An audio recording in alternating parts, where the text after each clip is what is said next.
Hey designers, are you looking for some great books to read this year to make you a better designer? Well, in this video, we're gonna check out 5 books to help you lead change in your design efforts. Hey there, I'm John Diello, and I'm here to help you improve your design and creative abilities. Let's check these books out. The first book I wanted to look at was Designing for Behavior Change by Amy Bucher.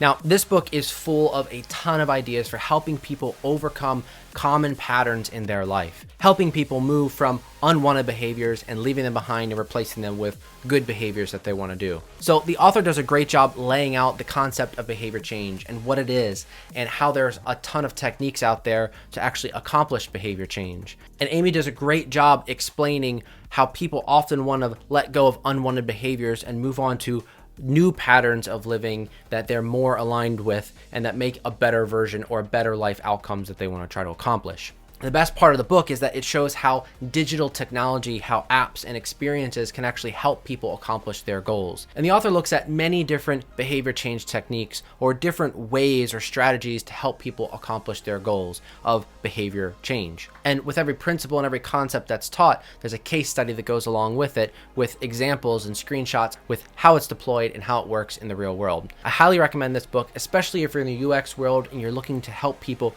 change their behavior and become different people, better versions of themselves in the future. The next one on the list is Eat, Sleep, Innovate by Scott Anthony. I found this book incredibly comforting because every company, every organization struggles with organizational change.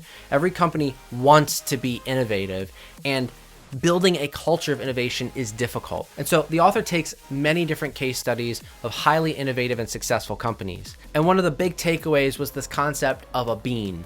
BEAN is a shorthand or an acronym for behavior, enabler, artifacts, and nudges. And this is a tool that you can put into place in any organization to help drive a change from sort of a status quo org to a culture of innovation.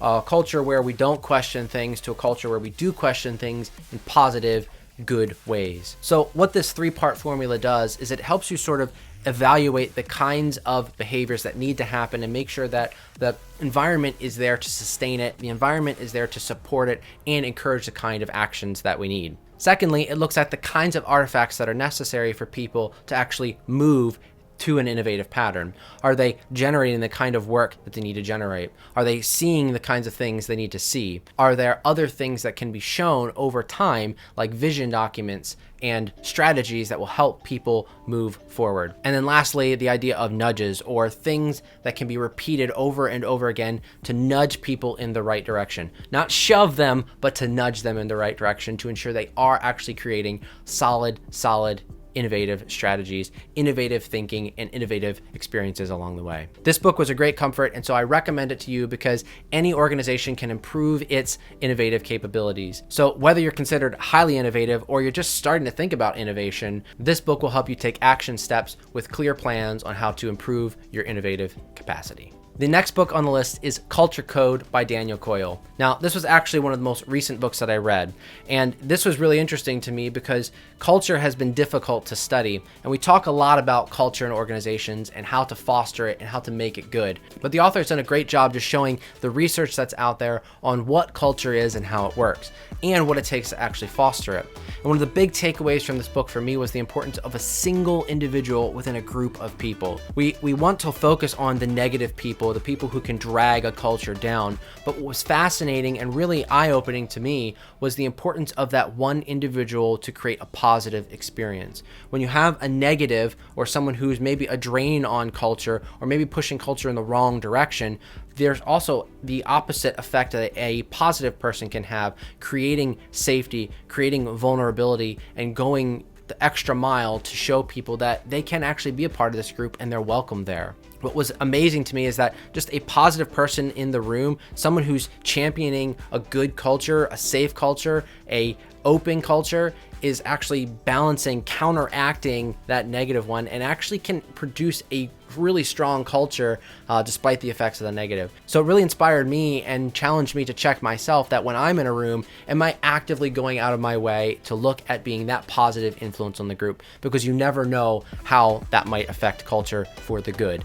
And really there's evidence to show that it does have a huge impact. The next book I wanted to look at was Make Time by Jake Knapp. Now, many designers have calendars that are just littered with meetings, and we can feel like maybe we can't get enough time to actually produce the work we need to produce. Well, fear no more, because Jake Knapp comes to the rescue. He shows you how to organize your time, because you can't create more of it. And it's really sort of a play on words, this idea of making time. We don't make it, we don't create it. There's not more of it. There's only a set amount of time we have each day. And the author will help you take command of your schedule, clearly set priorities, set some actions for those priorities, and also deal with all the day-to-day tasks that you need to get done. And he even goes so far as to give you a ton of these tools for free on his website. You could check that link in the description below. The last book on the list is Leading Change by John Kotter. Now, if you're familiar with John Kotter, you probably know that he does a lot on organizational health and structuring and strategy and change management. I highly recommend his books because as designers, we're advocating for change in ways that might be uncomfortable. So having a solid change management strategy is critical for us to be able to drive for the kind of innovation and new experiences that we're bringing to the table. In this book, the biggest takeaway that I had was the importance of understanding the difference between leadership and management. So I love this quote because I think it really encapsulates what Kotter is actually talking about. He says, management is a set of processes that can keep a complicated system of people and technology running smoothly. Leadership is a set of processes that creates organizations in the first place or adapts them significantly to changing circumstances. So for management, it's all about keeping things running smoothly. It's about keeping things operating well. And leadership is really about guiding and setting direction and vision and helping people overcome change. Those two different things are very critical for us to understand. Now, as designers and design leaders, we may be doing both of these activities all day long. But keeping in mind what we're doing and why we're doing it will help us to balance whether it's a leadership activity or whether it's a management activity, and how we're either reinforcing change and leading through change, or we are trying to keep systems and experiences running smoothly. Now, there's far more in this book than just the leadership versus management discussion, but there's also a 8-stage process for change and the importance of vision and what actually makes a good vision and the critical elements for it. So for designers who are constantly advocating for change and new experiences and innovation and trying to bring about that next wave of value for customers, change management is really critical, and this is where a lot of our design efforts can fail if we're not clearly thinking about how to accomplish change effectively. So that's it. That's the 5 books I wanted to bring to you today. I hope you found them helpful. I hope some of these will help you improve your design abilities and the effectiveness of your design skills and how you roll out change in the design process. If you did find them helpful, make sure to hit that like button and tell me in a comment which book you're most interested in reading, or if you've read one of them, what's been most helpful. And if you're looking for more book recommendations, check out this video here or this video here. Thank you so much for watching. I hope these books will grow your effectiveness as a designer, and I hope they help you make something awesome today.